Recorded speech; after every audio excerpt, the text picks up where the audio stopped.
क्या आप भी ऐसे गाते हैं? लग जा गले के फिर ये हंसी रात हो न हो।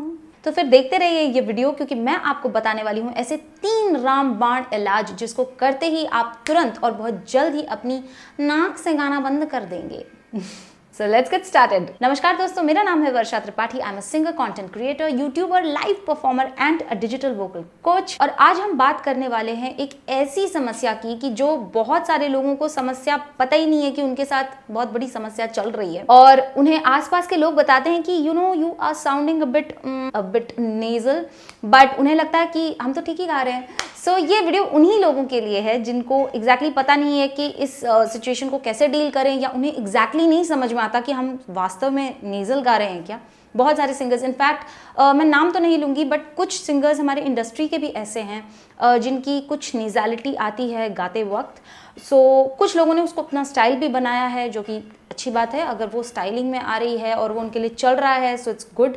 बट अगर आप एक हेल्दी सिंगिंग की बात करें, और स्पेशली अगर आप एक बिगिनर हैं, आप इतने एक्सपर्ट प्रो नहीं हैं कि आपको वो डिफरेंस नहीं पता कि कब आपको नाक का इस्तेमाल करना है, कब नहीं करना है, और आप जिंदगी भर वही प्रैक्टिस करते चले आएंगे, तो फिर होगा ये कि ultimately at the end of the day जा करके आपका जो रियाज है वो गलत होने लगेगा और आपकी टेक्निक जो है वो गड़बड़ हो जाएगी। सो ऐसा ना हो, इसीलिए हम इस वीडियो में आपको बताएंगे कि आप एक्चुअली नेजल साउंड कर रहे हैं या नहीं, ये कैसे पता चलेगा, और साथ ही साथ 3 रामबाण इलाज। सो दोस्तों, यहाँ सबसे पहले तो हम ये समझते हैं कि नेजल सिंगिंग जो है, क्या नाक को बिल्कुल भी सिंगिंग के दौरान यूज़ नहीं करना है, मतलब बिल्कुल ही नाक काट देनी चाहिए। वैसे तो नाक नहीं काटनी चाहिए, ये अच्छा नहीं है, बट मैं नहीं चाहती आपकी नाक कटे इन एनी विच वेज। सो इसीलिए मैं आपको बताना चाहूँगी कि आपकी जो ये नाक है, ये नेज़ल कैविटी का भी इस्तेमाल होता है जब आप गाते हैं।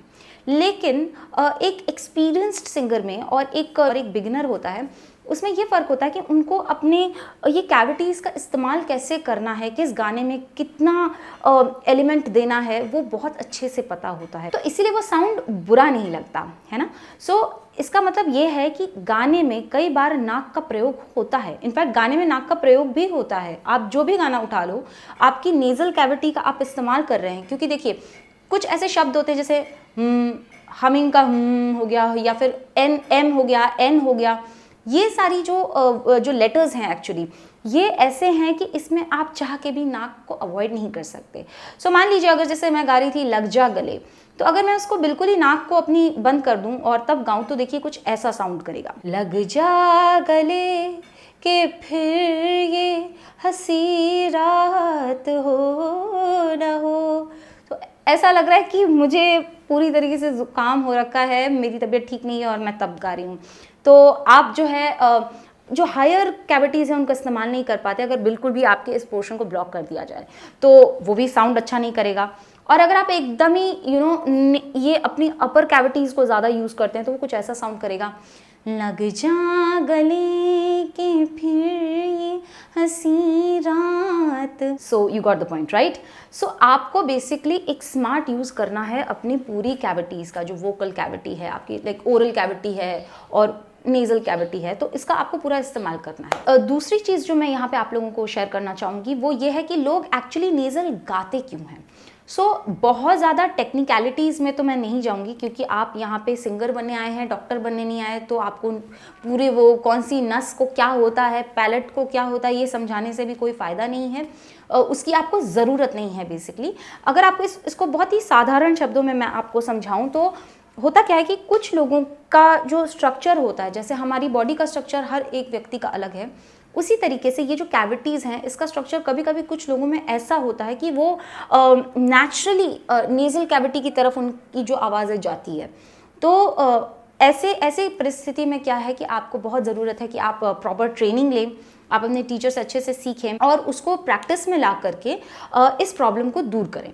बट कुछ लोग ऐसे होते हैं कि उनका नेज़ल गाने का जो रीज़न है वो, इनफैक्ट एक आध बार जब मैं बहुत छोटी थी and I was trying to sing high notes, so मेरे साथ ये होता था कि मुझे ऐसा लगता था कि मैं नाक से एक बार गा के देखती हूँ, और एक आध बार ऐसा हुआ कि नाक से गाया और वो नोट लग गया, तो मैं तो बड़ी खुश हो गई कि चलो मैं नाक से गा सकती हूँ। But fortunately I had good teachers around me and मुझे ऐसा लगा कि नहीं, ये अच्छा साउंड नहीं कर रहा है। So I never got in to the trouble of singing nasally, क्योंकि आई फेल्ट कि हाँ something is off because I am not feeling good about my own voice. तो बहुत लोगों के साथ ये परेशानी होती है कि वो हाई नोट्स हिट करने के चक्कर में नाक से गाने लगते हैं, क्योंकि कहीं ना कहीं थोड़ा सा ईज आ जाता है ऊपर के नोट्स को हिट करने में। सो जैसे मान लीजिए अगर किसी को फुल थ्रोट गाना हो, लाइक सा रे गा मा पा धा नी सा। अब कई बार क्या होगा कि ये जब आपकी आवाज़ इतनी तैयार नहीं है तो आप एकदम से जैसे हिट करना है तो वो नोट आपको दिक्कत आएगी हिट करने में।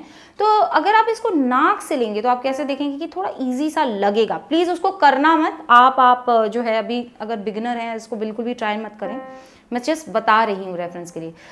सा रे गा मा पा धा नी सा। नाक से क्या होता है कि हल्का सा अपर रेंज को रीच करना आसान हो जाता है, बट अनफॉर्चुनेटली ये बहुत ही गलत प्रैक्टिस है और इसको आप, मैं तो कहूँगी बिगिनर है तो ट्राई करने के लिए भी ट्राई मत करना। बिकॉज क्या है ना, एक बार दिमाग ने आसान रास्ता ढूंढ लिया तो फिर वो बोलेगा चलो ना यार यही वाला रूट ले लेते हैं ना, तो ऐसा मत करना क्योंकि अच्छा सही रास्ता नहीं है। और भी एक रीज़न होता है कि लोग नाक से इसलिए गाने लगते हैं क्योंकि बेसिकली एक तो मैंने आपको बताया कि फिजिकल रीज़न होता है, कोई नेचुरली ऐसा होता है कि उसको वर्क करना है उसके ऊपर, तो एक नेचुरल रीज़न है। दूसरा चीज़ है to hit the high notes easily.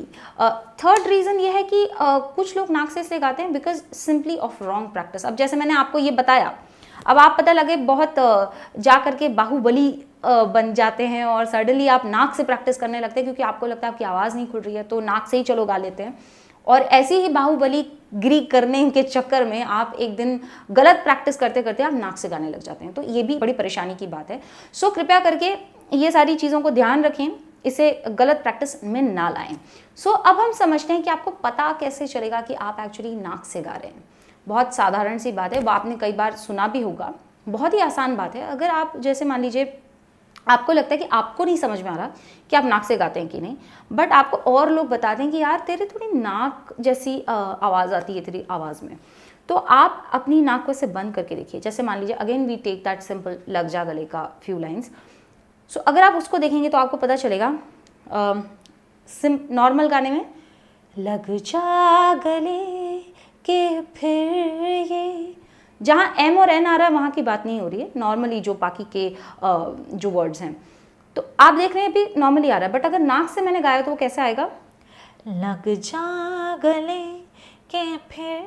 तो आपको बाकायदा पता पड़ेगा कि आपके जो नॉस्ट्रल्स हैं वो आपको प्रेशर बाहर की तरफ देंगे, आपको एक ऐसे एक आवाज़ यहाँ पे बहुत आसानी से पता चल जाएगी, सुनने में ही आपको पता चल जाएगी। इनफैक्ट इस नाक की बात से मुझे कब और अपने से रिलेटेड एक चीज़ याद आई कि मुझे भी I feel that there is something very funny, something very strange that happens जब मैं म या न गाती हूँ, but that is something that's natural, like you know मेरे नोज़ के साथ एक नेचुरल वैसा ही बिल्ट है उसका। सो मुझे कभी कभी गाते में वो वर्ड्स जो है बहुत स्मार्टली गाना पड़ता है, नहीं तो क्या होता है वो खरक करके रिकॉर्डिंग में मेरी आवाज़ में आ जाता है। So but that is a natural thing, और वो गाते गाते प्रैक्टिस करते करते आपकी सही हो जाती है। तो वो नेचुरल जो मैं आपको बता रही थी कि कई बार कुछ लोगों का नेचुरल बिल्ट ही ऐसा होता है कि उनको कोई ना कोई जो है वो दिक्कतों को वर्क करना पड़ता है। तो this is how basically you can actually understand कि हाँ मैं नाक से गा रहा हूँ या गा रही हूँ, तो जिस पे मुझे वर्क करना है ताकि ये परेशानी मेरे साथ आगे ना हो। तो चलिए जिस चीज़ के बारे में मैं बात कर रही थी कि 3 रामबाण इलाज मैं आपको बताने वाली हूँ, तो सबसे पहला जो रामबाण है जो आप चला सकते हैं वो ये है कि आप अपनी नाक को ऐसे पकड़ के सारे पूरा जो सरगम है वो गाइए आपके स्केल पे। जैसे मैं अभी बी ले रही हूँ स्केल। सो आपको ऐसे नाक पकड़नी है और जब आप माँ बोलते हैं या नी बोलते हैं तब उतना आपको स्ट्रेस लेने की ज़रूरत नहीं कि नाक पकड़ के कैसे गाएंगे, नहीं, बाकी सरगम गा लो। नी थोड़ा दिक्कत आएगी बट उसको आपको करना कैसे मैं आपको जस्ट हिंट दे रही हूँ। सा रे गा बा पा धा नी सा, सा नी धा पा बा गा रे सा। अभी इस प्रैक्टिस में आप म और नी को भूल जाइए कि आपको परफेक्टली गाना है तो क्या मैं नाक से ऐसे हटा दूं, नहीं। अगर आपने ये छोड़ी अपनी नाक तो आप सा पे स कर देंगे, तो वो ना करें। आप नाक पकड़ करके ये सरगम गाएं, भले ही म और नी में थोड़ी दिक्कत आए, इट्स ओके, बट आप कोशिश ये कीजिए कि आपकी जो आवाज़ है वो इस कैविटी से, मतलब आप इसको फील कीजिए कि इस कैविटी से नहीं, यहाँ से आ रही है, ठीक है। तो इससे होगा ये, इस प्रैक्टिस से धीरे धीरे आपकी जो आवाज़ है वो जो आपकी जो मसल मेमोरी है वो ये शिफ्ट होने लगेगी। अगर आप नेचुरली इस तरह से गाते हैं या आपकी गलत प्रैक्टिस पड़ गई है तो धीरे धीरे वो शिफ्ट होने लगेगा। और नाक क्योंकि आप पकड़े रहेंगे तो आप सा नहीं गा सकते हैं, आपको पता है आप गलत गा रहे हो। रे नहीं गा सकते, आपको यहाँ पे झंझनाहट पता चल जाएगी। तो आपको यह जो झंझनाहट है उस झंझनाहट को अवॉइड करना है। म और नी में आप कुछ नहीं कर सकते, बट बाकी जो सरगम है उसमें आपको अवॉइड करना है। रामबाण नंबर 2 इज कि आप जो भी गाना, आप कोई भी एक गाना ले लीजिए जो सरल है, या फिर वो ऐसा गाना हो जिसमें आपको लगता है या आपको किसी ने ऐसा पॉइंट आउट किया है कि आप नेजली गाते हैं, और उसको अपने फ़ोन पे साधारण जैसे व्हाट्सएप पे आप वॉइस नोट भेजते हैं या फिर नॉर्मल जो रिकॉर्डर होता है फ़ोन पे, उस पर आप रिकॉर्ड कीजिए और अपनी आवाज़ को ध्यान से सुनिए, बहुत क्रिटिकली सुनिए। मतलब अगर कहीं नाक नहीं भी आ रही है तो भी ध्यान से सुनो कि क्या आया है। हेडफोन लगा के सुनना, ऐसे नॉर्मल ओपन करके सुनोगे तो बहुत सारी आवाज़ जो है वो उसकी बारीकियाँ दब जाती हैं। तो हेडफोन पे सुनना और क्रिटिकली सुनना। अगर आपको लगता है कि आपके कान इतने डेवलप नहीं है तो ऐसा कोई फ्रेंड, ऐसा कोई कलीग जिसने आपको ये पॉइंट आउट किया है उसको सुनाओ और उससे वो फीडबैक लो कि क्या वो वैसा साउंड कर रहा है। अपना फीडबैक या किसी और का फीडबैक जब मिले तो आप वापस से वही चीज़ को ध्यान रखते हुए वापस से फ़ोन पे रिकॉर्ड कीजिए और वापस से खुद सुनिए या अपने कलीग को सुनाइए। ऐसे आप कई बार प्रैक्टिस कीजिए, तब तक कीजिए जब तक वो जो पर्टिकुलर लाइन है या वो जो फ्रेज़ है जो कि आपको लगता है या किसी और को लगता है कि आप नेज़ली गा रहे हैं, वो सामने वाला भी बोले कि नहीं, I think now you are singing it better, या फिर आपको खुद लगे कि no, I am singing it better. So this is रामबाण नंबर 2। होता क्या है कि रिकॉर्डिंग में हम और भी ज़्यादा जो है अपनी खामियां देख पाते हैं। हाँ जी हाँ, मेरे साथ भी ऐसा बहुत बार हो चुका है कि मुझे ऐसा लग रहा है कि मैं तो भाई बहुत ही कमाल गा रही हूँ, और जैसे ही मैंने अपनी रिकॉर्डिंग सुनी तो मुझे लगा ये क्या गा दिया मैंने यार।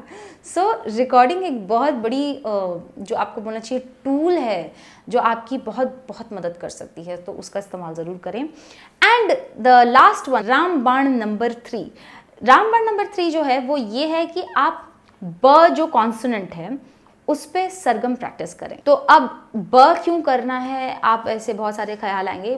ब क्या है, जैसे कि म या न जो है उसमें नेचुरली एक नेजल साउंड आता है, इसी तरीके से ब जो है वो आपके ये जो पैलेट्स वगैरह हैं उसको और ये कैविटी को ऐसा तैयार करता है कि आपकी जो आवाज़ अगर ऊपर की तरफ पुश हो रही है, चाहे किसी भी कारण से, जैसे मैंने बताया नेचुरली या फिर गलत प्रैक्टिस से या व्हाटएवर, तो वो जो है उस प्रेशर को, जितना आप ये ब वाला प्रैक्टिस करेंगे वो उसको नीचे की तरफ ढकेल देगा। आपकी जो नेजल कैविटी है उससे जो आपकी लाइक वो ओरल कैविटी की तरफ, गले की तरफ वो चीज़ ज़्यादा होगी। सो जैसे for example, how do you do ba ba ba ba ba ba ba ba ba ba ba ba ba ba ba ba. You can hold your nose also in this. Ba ba ba ba ba ba ba ba ba ba ba ba ba ba ba ba. Bub bub बा नहीं करना है, बब बब बब। हर एक सरगम जो आप ले रहे हो उसमें बब बब बब बब बब बब बब बब बब बब बब बब बब बब। ये एक एक्चुअली बहुत ही यूज़फुल टिप है। ये आपको बहुत, अगर आपने इसको बिल्कुल है ना ठान लिया कि करना ही है, तो ये प्रैक्टिस आपको बहुत जल्दी और बहुत अच्छे रिजल्ट्स देंगी। सो इन तीनों रामबाण में से आप जो भी यूज़ करने वाले हैं मुझे कमेंट में लिख के बताओ आपको क्या लगता है। कि आपको लगता है कभी कि आपकी आवाज़ नेज़ल है? अगर लगता है तो कमेंट में लिख के बताओ, और इनमें से कौन सा ऑप्शन आप ट्राई करने वाले हो वो भी मुझे कॉमेंट में लिख के बताओ। और इतने कॉमेंट करने के पहले मेरा चैनल सब्सक्राइब कर देना, उस बेल नोटिफिकेशन को भी क्लिक कर देना ताकि जब भी मैं आऊं तो आपको ये नोटिफिकेशन फटाफट मिल जाए। और हाँ, मैं उम्मीद करती हूँ कि आपको मेरा ये वीडियो अच्छा लगा। दोस्तों, बहुत सारे लोग ऐसे हैं जो वीडियो आते हैं, देखते हैं, चले जाते हैं। कृपया करके ऐसा मत करिए। अगर आप वीडियो देख रहे हैं, अगर आपको फ़ायदा भी हो रहा है, या आप वीडियो देख रहे हैं और आपको लग रहा है कि ये काम की चीज़ है, तो प्लीज़ इतना ज़रूर कीजिए कि चैनल को सब्सक्राइब करते हुए जाइए। I wish you all the best. और अब हम मिलेंगे नेक्स्ट वीडियो में। तब तक के लिए this is your Varsha Tripathi signing off.